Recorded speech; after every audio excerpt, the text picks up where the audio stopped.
দেখুন একটা বিষয়ে এই কদিন আগে একটা কনসালটেন্সি দিলাম অনলাইনে, তো সেখানে ছাদের রড ফেলা নিয়ে একটা ডাউট তৈরি হচ্ছিল। তো সেই জায়গাটা নিয়ে ভাবলাম একটা ভিডিও কেন আমি বানাবো না।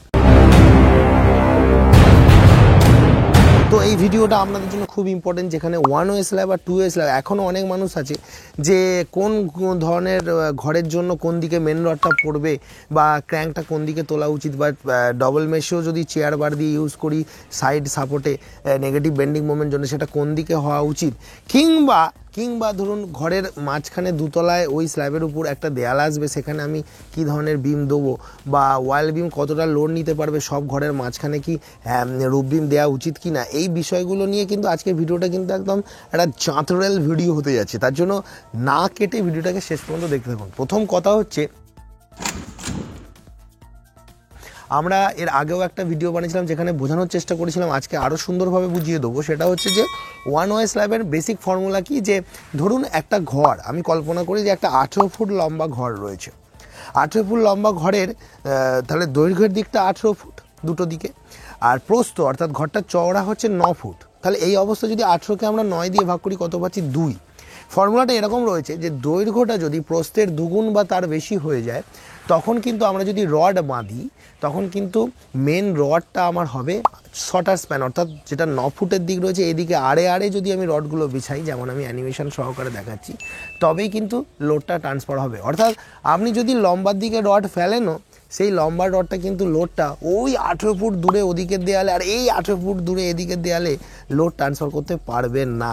তার কারণ হচ্ছে, কারণ একটা গবেষণা থেকে দেখা যাচ্ছে যখনই দৈর্ঘ্যটা প্রস্থের থেকে দুগুণ বা তার বেশি হয়ে যায়, তখন সম্পূর্ণ লোডটা কিন্তু প্রথমে প্রস্থ বড়। অর্থাৎ আপনি এই জায়গায় কল্পনা করুন যে আপনি লম্বা বরাবর কোনো রড বাঁধবেন না, আপনি শুধু আড়ে 6 ইঞ্চি কি 5 ইঞ্চি ছাড়া রড ফেলে দেবেন, তার উপর ঢালাই করে দেবেন, তাহলেই কিন্তু ছাদটা থেকে যাবে।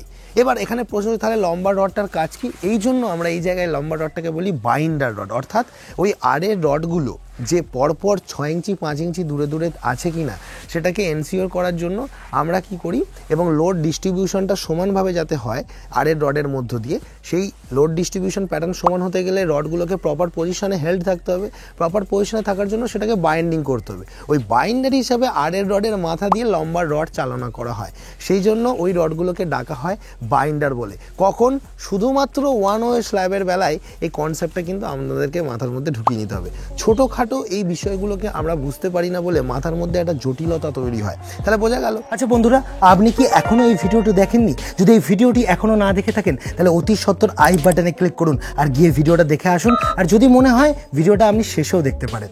যখনই ধরুন আর একটা এক্সাম্পল দিচ্ছি, 20 ফুট লম্বা একটা ঘর আর 11 ফুট চওড়া। 20কে যদি আপনি 11 দিয়ে ভাগ করে দেখেন, 10 দিয়ে ভাগ করলে কি হচ্ছে? 2 হচ্ছে।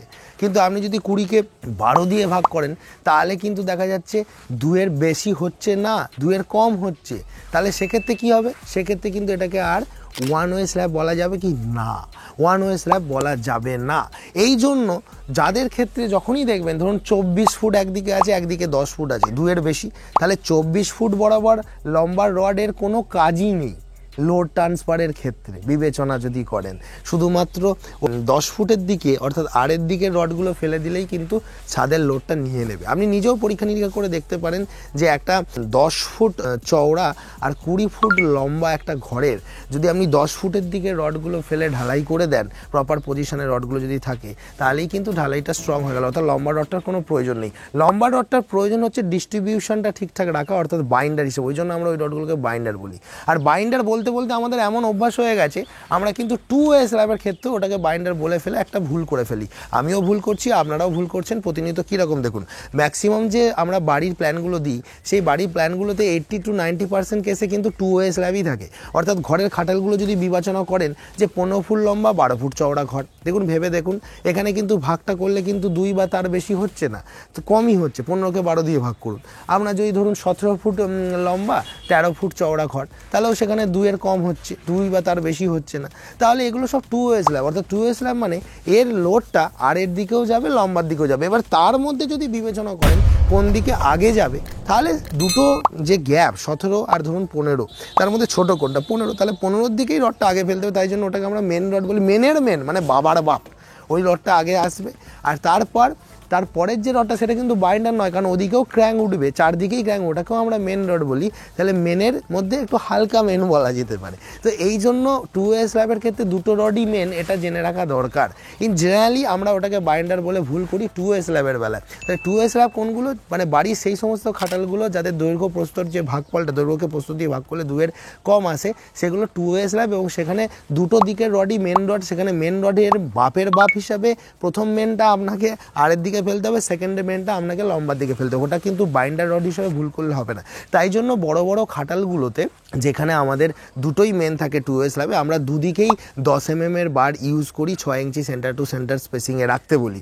আর ছোট ছোট প্রজেক্ট একতলা দুতলা বাড়িতে আমরা যেটা মেনের মেন যেটা বলছিলাম, অর্থাৎ ধরুন 12/14 ঘর রয়েছে, 12-র দিকের রডটা আমরা 10-এর, 14-র দিকের রডটা যেহেতু একটু হালকা মেন তো সেই জন্য সেটাকে 8-এর রড ইউজ করা হয়। বোঝাতে পারছি? আচ্ছা বন্ধুরা, আপনি কি এখনো এই ভিডিওটি দেখেননি? যদি এই ভিডিওটি এখনো না দেখে থাকেন তাহলে অতি সত্বর আই বাটনে ক্লিক করুন আর গিয়ে ভিডিওটা দেখে আসুন। আর যদি মনে হয় ভিডিওটা আপনি শেষেও দেখতে পারেন।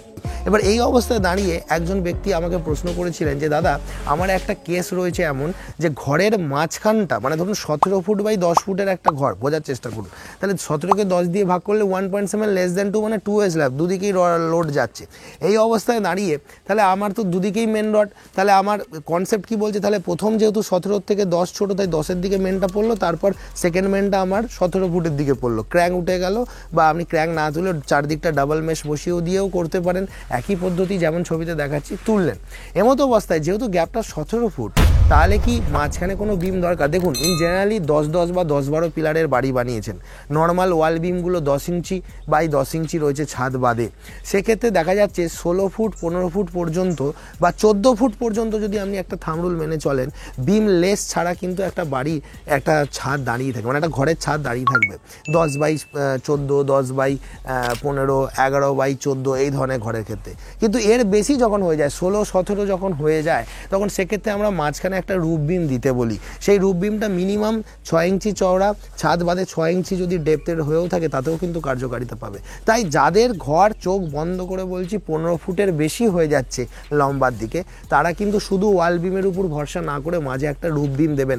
কারণ ওই যে সেকেন্ড মেন যেটা বললাম, দ্বিতীয় মেনটা, সেই মেনটা অনেকটা দূরত্ব হয়ে যায় বলে মাঝখানে কিন্তু একটা সাপোর্টের তার প্রয়োজন হয়ে পড়ে। বুঝতে পারছি? চওড়ার দিকটাতে প্রবলেম হয় না, লম্বার দিকটায় প্রবলেম হয়। এবার এখানে লাস্ট আর একটা পয়েন্ট এমন উঠে আসে যে যদি আমার এমন একটা পরিকল্পনা থাকে, দুতলায় যখন ওই ছাদের উপরে আমি দেয়াল গাঁথবো, একটা দেয়াল এমন জায়গায় পড়বে যেটা হচ্ছে ছাদের ঠিক মাঝখানে রুফ বিমের উপরেও পড়বে না, কোনো ওয়াল বিমের উপরেও পড়বে না, মাঝামাঝি কোনো একটা জায়গায় পড়বে। তাহলে সেই জায়গায় আমি কি করব? সেই জায়গায় আমি বলি যে সেখানে একটা বেসিক কনসিল বিমও যেন আপনারা দিয়ে রাখেন। কনসিল বিম কাকে বলে? যে বিমটা ছাদের মধ্যে লুকোনো অবস্থায় থাকবে, যে বিমটার ছাদের লোড ট্রান্সফারের এগেনস্টে কোনো ভূমিকা নেই, যে বিমটা দেয়া রইল শুধু একটা সেফটি ফ্যাক্টর হিসাবে। যখন আপনি ওই জায়গায় দেয়ালটা গাঁথবেন, ঠিক অ্যানিমেশন সহকারে দেখাচ্ছি, যাতে সেই দেয়ালের লোডটা ডাইরেক্ট ছাদের যে স্ল্যাব রড বাইন্ডিংয়ে না গিয়ে যেন ওই ভিতরে থাকা চোড়া বিমটার মধ্য দিয়ে পার্শ্ববর্তী ওয়াল বিমে ট্রান্সফার হয়ে যায়।